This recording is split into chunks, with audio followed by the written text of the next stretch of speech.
He rose before dawn. His hands told the work. His bank balance told another story. You will feel the ache when you see the receipts. Are you joining us for the first time? Hit the subscribe button if you want more stories where dignity speaks louder than money. Don't miss the next one. Samuel Hale learned to carry weight when he was small. His father woke him with a whisper and a list. The list began with work. The list ended with pride. Samuel followed it like scripture. He stacked bricks. He mixed concrete in heat that stole breath.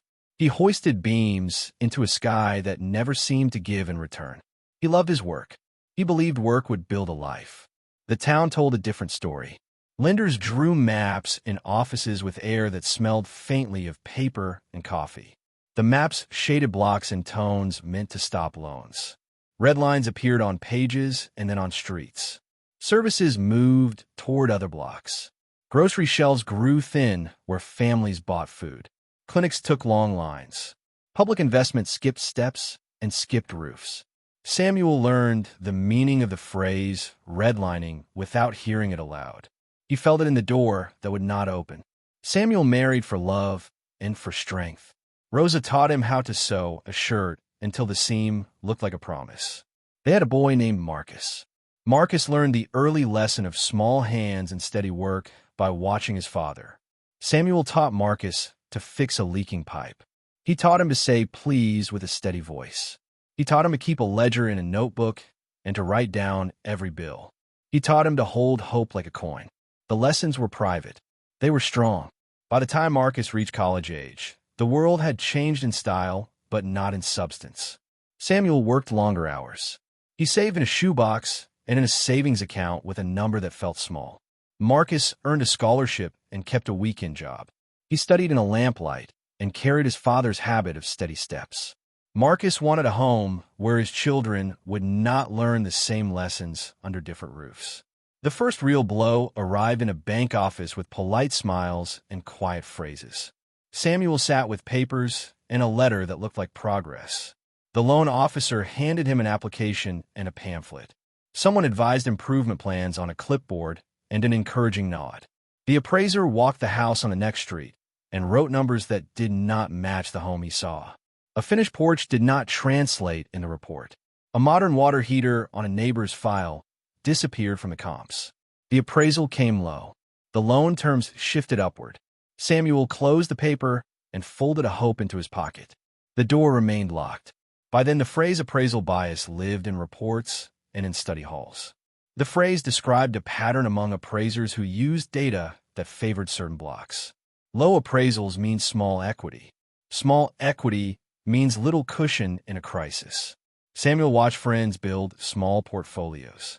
He watched heirs of those friends receive down payments and inheritances. The world measured wealth in a simple ledger of property, retirement accounts, and succession. Samuel measured his life in pay stubs and rent receipts.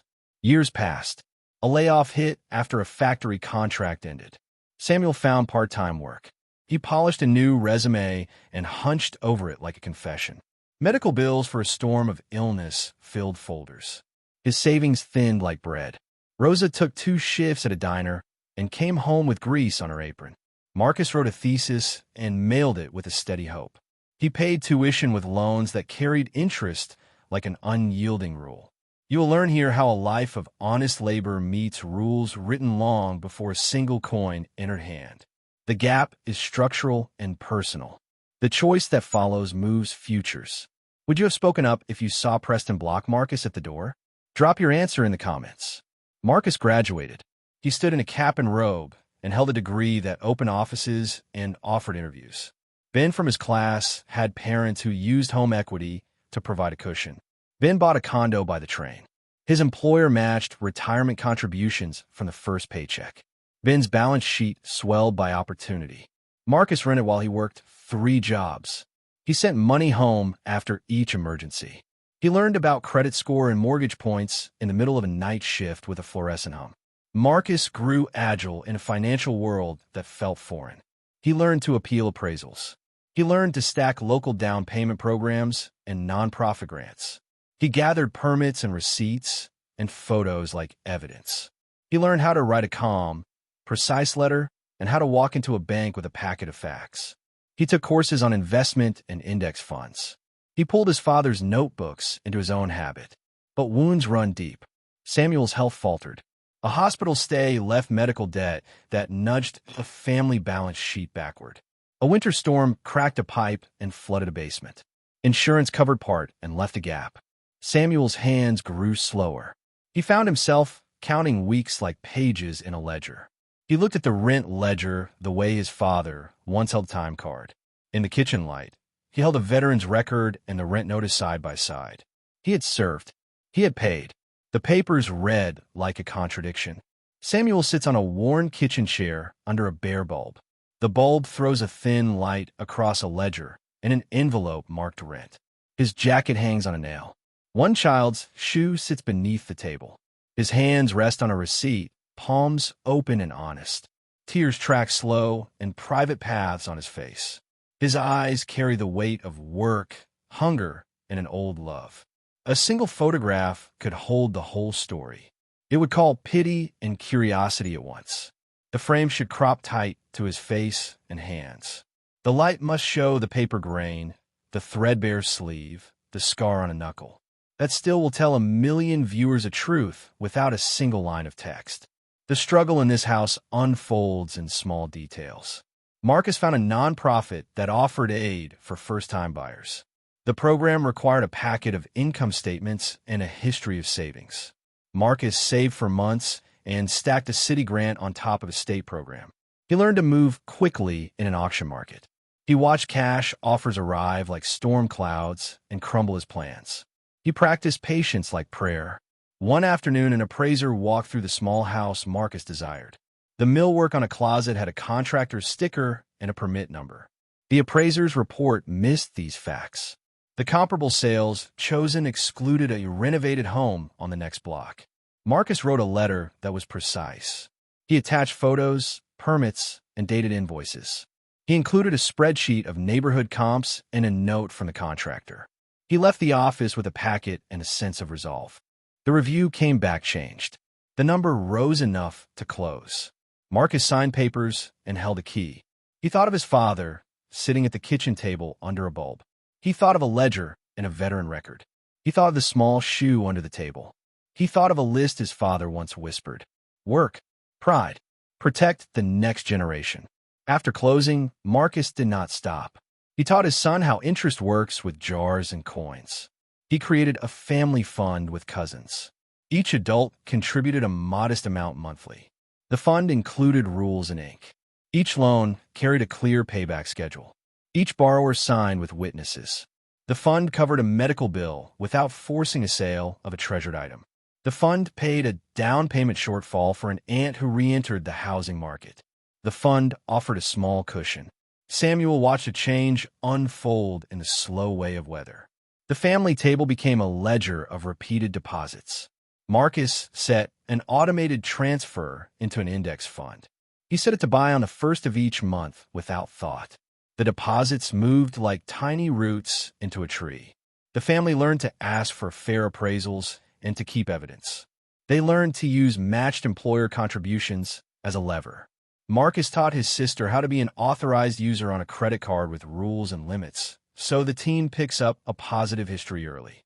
Share this video with a friend who needs to see how quiet strength can change rules. The narrative here holds a stubborn tension. The houses built by small equity grew in value over decades. The heir with a cushion used it for education and business. The house without equity unveiled its absence during crisis. A single appraisal figure changes the curve of a life. Appraisal bias appears in numbers and in missed repairs. The homeownership gap shows in statistics and in the shape of a neighborhood. The racial wealth gap becomes a list of small losses that stack into a life. Conversations in the neighborhood shifted. People who used to see each other only in passing found meeting rooms. A church basement became a workshop for financial literacy. Marcus volunteered to teach a class on appeals and on compiling repair permits. He wrote a simple form letter and printed copies. He practiced with neighbors as if preparing for a play. He told stories of the appraiser who missed a finished room. He told stories of the family fund that paid for an emergency furnace.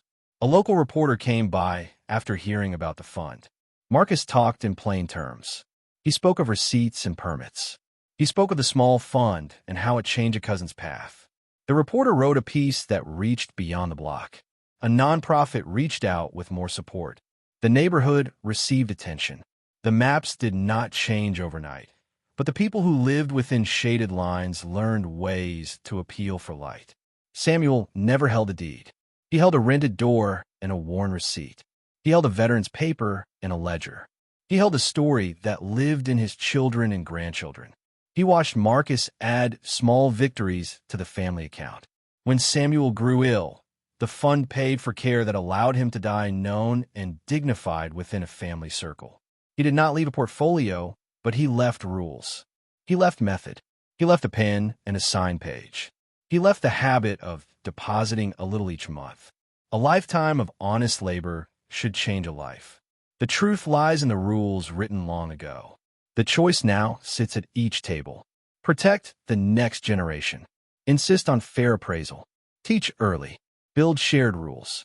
You will find pain in this story. You will find method in the answer. You will find hope in habit. The narrative rejects pity as an end and uses pity as a lens to show action. The household that once faced a closed door now trains neighbors on how to open it. For calls to action in different tones follow. Use any tone that fits the moment. The first request in a quiet, reflective voice. Leave a comment about the single money lesson your elders taught. Speak from memory. Your words will become a guide to someone who reads them in a long night. The second request in a firm, practical voice. Type equity in the comments to receive a sample appeal letter Marcus used. Paste the letter in a bank email. Use dates. Use permits. Use photos. Demand a review. The third request in a communal voice. Share this story in a family chat. Start a simple fund with 3 adults. Set a date for the first deposit. Report a month after you begin. The fund works only when people keep trust and keep deposit dates. The fourth request in a hopeful voice. Like and subscribe if you want more stories that pair sorrow with action. Help build echoes and struggles into a channel where shared lessons become change. The words across this story weave in key phrases that mark a pattern. Racial wealth gap appears as a lived reality. Generational wealth shows in inheritances and in small funds. Redlining and appraisal bias explain doors that close. Homeownership gap shows in keys and in empty rooms. Financial literacy grows in classes and in jars. Equity moves with appeals and with matched employer contributions. Inheritance shifts from a lucky event to a planned rule. The light softens. Samuel's grandchildren run through a back door. Marcus sets a jar on the table and counts with them. A simple rule reads in a child's hand on a scrap of paper. Deposit 1 coin on payday. Keep a record. Share the rule with a cousin. The habit spreads like a light. This story aims to hold sorrow without letting sorrow become a tomb. It uses pity as a call to action. It shows a path from ledger to deed. It shows how habits and rules move a life forward. It shows the power of family and the work of law. It asks you to join in small acts that widen a beam of light. Every like, share, comment keeps us strong and going to provide you with more stories like this. Press the like button now if you believe respect should never depend on status.